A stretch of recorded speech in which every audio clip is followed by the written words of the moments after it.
untuk 1.400 orang ini dilakukan baiat. Baiatnya apa? Untuk sumpah setia akan membela Rasulullah Shallallahu Alaihi Wasallam. Jadi tidak akan kabur kalau memang ia orang Mekah akhirnya menyerang. Tapi kata Rasulullah, semua yang berbaiat di sini masuk surga, kecuali satu, yang bersembunyi di balik unta merah. Ada satu orang munafik yang nyempil ikut umroh, dan orang itu kata Rasulullah tidak masuk surga. Kemudian datanglah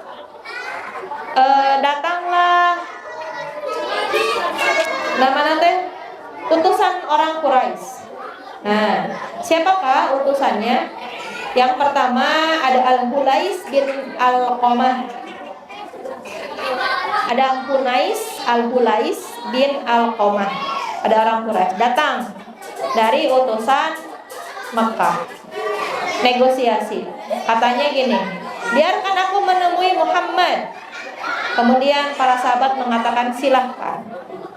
Saat Rasulullah dan para sahabat melihat kedatangan Al-Hulais dari jauh, beliau bersabda, Rasulullah berkata seperti ini, itu adalah fulan. Ia berasal dari kaum yang sangat menghormati hewan kurban. Lepaskan hewan-hewan kurban itu agar mendekatinya. Kemudian hewan-hewan tadi kan nyaranak domba ya ibu-ibu, dilepaskanlah oleh Rasulullah dan para sahabatnya dan menyambut kedatangan Al-Hulais dengan bertalbiyah. Lulu tas satu. Nah, terjadi balik. Jadi ada beberapa utusan dari Hulais. Ketika Al-Hulais melihat pemandangan tersebut, dia berkata, Subhanallah, tidak selayaknya orang-orang Quraisy menghalangi mereka untuk memasuki Masjidil Haram yang tadinya mau mencegah mereka juga. Karena tadi dilepaskan lepaskan korbannya. Al-Hulais yang tadinya pro sama Quraisy terjadi balik deh. Ia pun langsung kemudian membalikan badan menemui rekan-rekannya dari Quraisy. Lalu berkata, aku melihat hewan-hewan kurban yang telah diikat dan diberi tanda. Mereka bukan mau menyerang, mereka mau umroh. Masa kalian cina menahan orang yang mau umroh, yang tadinya pro Quraisy jadi pro orang mukmin. Menurut pendapatku, katanya, tidak selayaknya mereka tuh dihalang-halangi. Kemudian terjadilah perdebatan sengit antara orang Quraisy.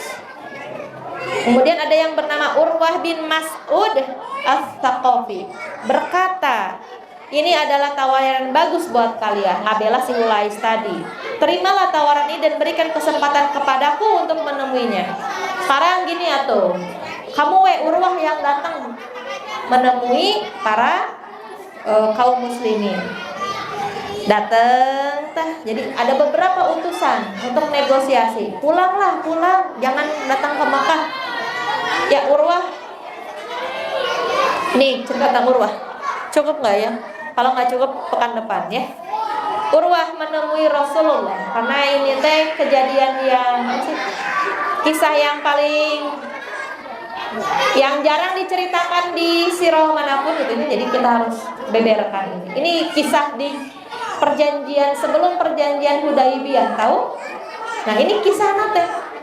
Jadi sebelum ada teken kontrak perjanjian, ini lah sengit dulu. Tawaran yang sangat sengit. Kemudian Urwah menemui Rasulullah. Bukan Urwah bin Zubair ya. Kalau Urwah bin Zubair ini anaknya Zubair.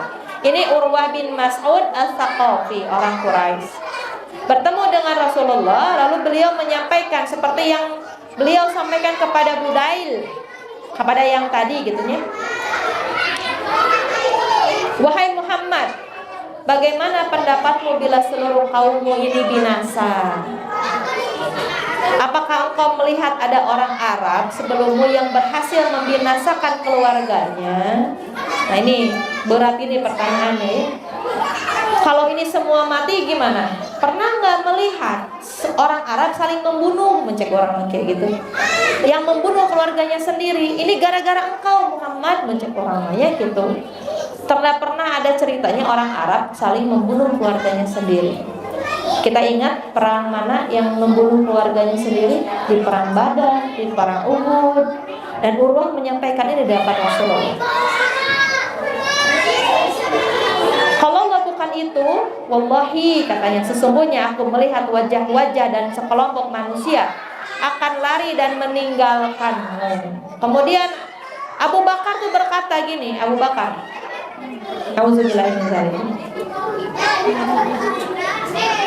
Abu Bakar teh bilang ini, hisaplah kemaluan Latta. Apakah menurutmu kami akan lari meninggalkannya? Buruk sekali cina perasaan kamu. Mau segimanapun juga kita tidak akan pernah lari meninggalkan Rasulullah. Kemudian Ruwah nanya, siapa orang ini? Kemudian orang-orang di sekitarnya menjawab, dialah Abu Bakar. Abu Bakar mau meninggalkan Rasulullah. Mimpi, jangan mimpi.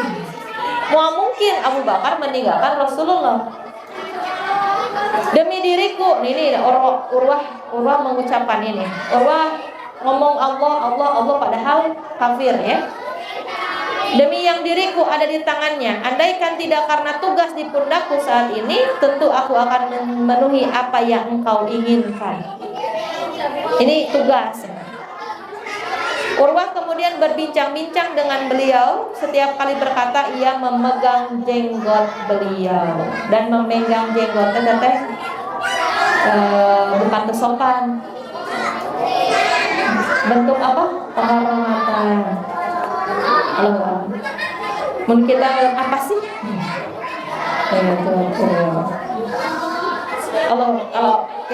Kalau tidak salah ya nanti saya lihat lagi ya.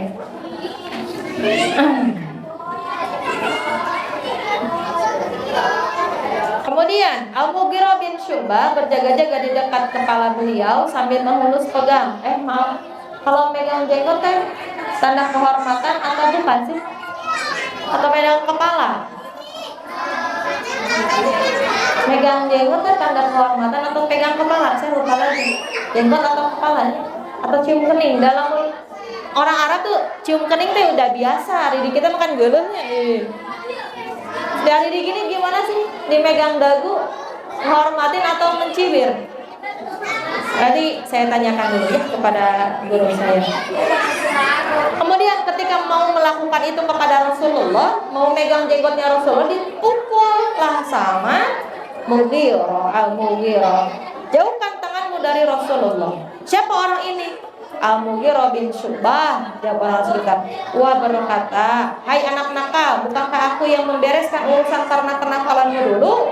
Sebelum masuk Islam, Al-Mughirah yang merupakan keponakan Urwah ini memang pernah membunuh beberapa orang dan merampas harta mereka.